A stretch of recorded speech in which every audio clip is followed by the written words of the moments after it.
Hi friends, ఎలా ఉన్నారు friends? ఈరోజు ఈ వీడియోలో నేను మీకు చూపించబోయేది అమెరికాలోని పేదరికం గురించి. మీ స్క్రీన్ పై కనిపిస్తున్న వీడియో ఇండియాది కాదు, అమెరికాకు సంబంధించినది. అలాగే అమెరికాలో పేదలు ఎలా జీవిస్తారో కూడా చూపిస్తాను. వీడియోని చివరి వరకు తప్పకుండా చూడండి. కామెంట్ బాక్స్లో అమెరికా కోసం ఒక కామెంట్, భారత్ కోసం ఒక కామెంట్ తప్పక రాయండి. ఇప్పుడు చూద్దాం ఎవరి పరిస్థితి ఎక్కువగా అభివృద్ధి పదంలో ఉన్నాయో.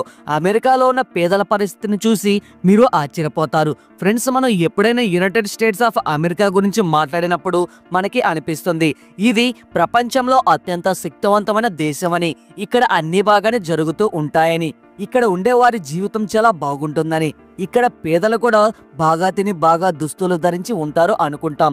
కానీ ఫ్రెండ్స్, నిజానికి మాత్రం దానికి చాలా దూరంగా ఉంది. ఎందుకంటే అమెరికాలో పేదల సంఖ్య చాలా ఎక్కువగా ఉంది. కానీ వాళ్ళ జీవిత విధానం గురించి మాట్లాడితే అనేక ప్రశ్నలు బయటకు వస్తాయి.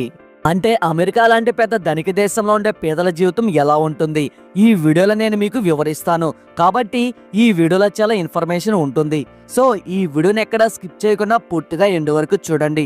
అలాగే ఈ వీడియోకి మీ సపోర్ట్గా జస్ట్ లైక్ చేయండి చాలు. ఇలాంటి మరెన్నో అద్భుతమైన వీడియోలను మీరు మిస్ కాకుండా ఉండాలి అంటే మన ఛానల్కు ఇప్పుడే సబ్స్క్రైబ్ చేసుకొని పక్కనే ఉన్నటువంటి బెల్ ఐకాన్ క్లిక్ చేసి యాక్టివేట్ చేసుకోండి. ఫ్రెండ్స్, ఇప్పుడు విషయానికి వస్తే ఎక్కువగా కోటీశ్వరులు అమెరికాలోనే ఉంటారు. కానీ ఇక్కడ పేదలు కూడా తక్కువగా ఏమీ లేరు. అందుకే ఈ దేశంలో జనాభాలో సుమారు 4 కోట్ల మంది పేదరికం తట్టుకొని జీవిస్తున్నారు. మరియు ఇందులో నుండి కూడా 18 మిలియన్ల మంది ఎలాంటి వారు ఉన్నారంటే వారు కనీసం వారం రోజుల పాటు తినేందుకు కూడా ఏమీ లేకుండానే ఆకలితో పడి ఉంటారు. కోటీశ్వరులతో నిండిన ఈ ధనవంతుల దేశంలో ప్రజలు ఇలా ఉండటం నిజంగా ఆశ్చర్యంగా ఉంది. కానీ ఇది కేవలం ప్రారంభమే. ఎందుకంటే మీరు అమెరికాలో ఉన్న పేదల నిజాలు తెలుసుకుంటే మరింత ఎక్కువగా ఆశ్చర్యపోతారు. ఉదాహరణకి మీరు కాలిఫోర్నియాను తీసుకోండి. అది అమెరికాలో చాలా అభివృద్ధి చెందిన రాష్ట్రం, ఆర్థికంగా బలమైనది. కానీ ఇక్కడ నివసిస్తున్న పేదల సంఖ్య కూడా తక్కువ కాదు. చాలా మంది ఫ్రీ పార్కింగ్ ఏరియాలో కారులోనే ఉంటారు. అక్కడ రిటైర్డ్ వాళ్ళ నుండి సీనియర్ సిటిజన్ల వరకు ప్రతి ఒక్కరూ ఉంటారు. ఎవరైనా ఇల్లు కొనుక్కునే పరిస్థితిలో లేకపోతే వారు కారులోనే ఉండటం మొదలు పెడతారు. అంతేకాదు, ఇలాంటి జీవితం గడిపే ప్రతి పేద వ్యక్తి మత్తు పదార్థాలు వాడుతారని సోమరితనం ఉంటుందని చెప్పాల్సిన అవసరం లేదు. కానీ చాలా మంది ఇక్కడ తమ జీవితాంతం కష్టం చేసిన వాళ్ళు ఉన్నారు. కానీ ఇల్లు కొనేంత డబ్బు సంపాదించలేకపోతున్నారు. కాలిఫోర్నియా ప్రపంచంలోనే అత్యంత డైనమిక్ స్టేట్స్ లో ఒకటి. అక్కడ నిరుద్యోగ సమస్య కూడా ఉంది. ఇక్కడ మంచి సంపాదన ఉన్న ఉద్యోగాలు ఉన్నాయి. మనిషి తన పొట్ట నింపుకోగలడు, కానీ తనకంటూ ఒక ఇంటిని కొనలేడు. అందుకే కాలిఫోర్నియాలో చాలా ప్రాంతాల్లో ప్రతి 4వ వ్యక్తి తక్కువ ఆదాయ రేఖ కిందే ఉంటాడు. పైగా ఇక్కడ నియమాలు, చట్టాలు కూడా చాలా విచిత్రంగా ఉంటాయి. పేదలకు ఎదగడానికి అవకాశం ఇవ్వవు. ఉదాహరణకి ఎవరైనా ఇంటిని అద్దెకు తీసుకుని ఉంటే అద్దె చెల్లించడం వల్ల 5 రోజులు ఆలస్యమైన పోలీసులు వెంటనే ఇంటిపై దాడి చేస్తారు. ఇంకా ఆలస్యం అయితే అద్దెకు ఉండే వారిని ఇంటి నుండి బయటకు నెట్టేస్తారు.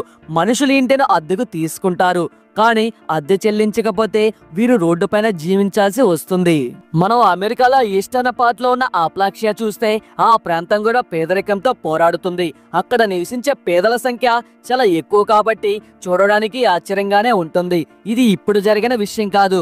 కొన్ని సంవత్సరాల క్రితం ఎన్నికల ప్రచార సమయంలో ప్రెసిడెంట్ లిండన్ బి జాన్సన్ ఆ ప్రాంతానికి వెళ్ళినప్పుడు అక్కడ పేదరికం మరియు ఆ పరిస్థితుల్లో ఉన్న పేదల జీవితం చూసి ఆశ్చర్యపోయాడు. అందువల్ల అక్కడ పరిస్థితులను మెరుగుపరిచేందుకు ఆయన అనేక విధాల సహాయం పంపడానికి ప్రయత్నించాడు. అక్కడ ప్రజలకు కొన్ని సౌకర్యాలు కూడా ఇచ్చాడు. ఉదాహరణకి economic opportunity act, food stamp act, social security act వంటివి. ఇవి ఇప్పుడు ఇలా ఇక్కడ అమలులో ఉన్నాయి. అయినా కూడా దానివల్ల ఎలాంటి ప్రయోజనం కలగలేదు. ఎందుకంటే ఇప్పటికీ పేదరిక రేఖ నుండి బయటికి రావడం ఎవరికీ అసాధ్యం కాలేదు. వారి జీవితం రోజు రోజుకు మరింత చెడిపోతుంది. పెరుగుతున్న ఇంధన వస్తువుల ధరల వల్ల ప్రభుత్వ సౌకర్యాల వారికి సరిపోవడం లేదు. కానీ అసలు ఆశ్చర్యం కలిగించేది లాస్ ఏంజల్స్ గురించి విన్నప్పుడు. అక్కడ పేదరికం ఉన్నదని ఎవరైనా ఊహించలేరు. అమెరికాలోని అత్యంత పాపులర్ అయిన దగదగ మెరుస్తూ ఉండే ఈ నగరంలో కూడా పేదవాళ్ళ బారులు తీసి నిలబడి ఉండటం మీరు గమనిస్తారు. కొందరికి తినడానికి తిండి లేదు, మరికొందరికి ఉండడానికి లేదు.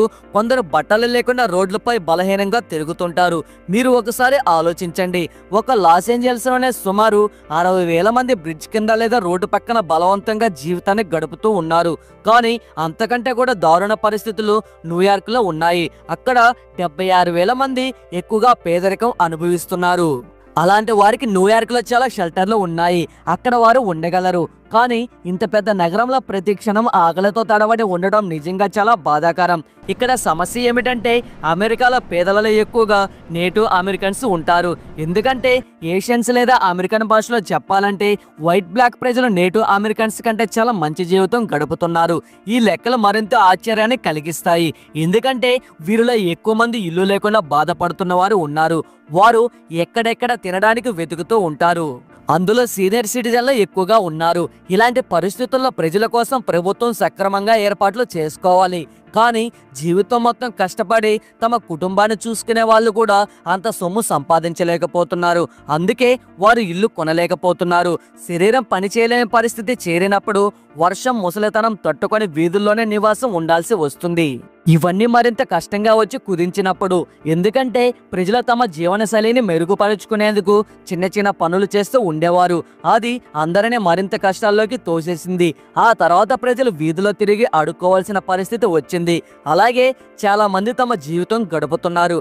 ఇప్పుడు అదే పరిస్థితిలో ఉన్నారు. ఫ్రెండ్స్, స్పష్టంగా చెప్పాలంటే కేవలం అమెరికాలో మాత్రమే కాదు, మొత్తం ప్రపంచమంతా ఈ పేదరికంతో ఉంది. కానీ అమెరికా లాంటి ధనవంతులు మరియు శక్తివంతులైన దేశాల్లో పేదరికం ఉంటే ఆశ్చర్యం కలుగుతుంది.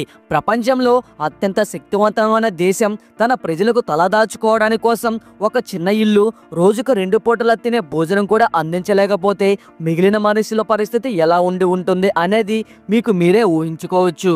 సో ఇది ఫ్రెండ్స్ ఇవాల్టి వీడియో. చూశారు కదా, ఈ వీడియో మీద మీ అభిప్రాయం అనేది ఖచ్చితంగా మాకు కామెంట్ రూపంలో తెలియజేయండి. ఈ వీడియో మీకు నచ్చినట్లయితే లైక్ చేయండి, షేర్ చేయండి, అలాగే కామెంట్ కూడా చేయండి. మన ఛానల్లో ఫస్ట్ టైం చూస్తున్నట్లయితే ఈ ఛానల్కు ఇప్పుడే సబ్స్క్రైబ్ చేసుకొని పక్కనే ఉన్నటువంటి బెల్ ఐకాన్ని క్లిక్ చేసి యాక్టివేట్ చేసుకోండి. Thanks for watching. నెక్స్ట్ వీడియోలో మళ్ళీ కలుసుకుందాం. జై హింద్ అండ్ జై భారత్.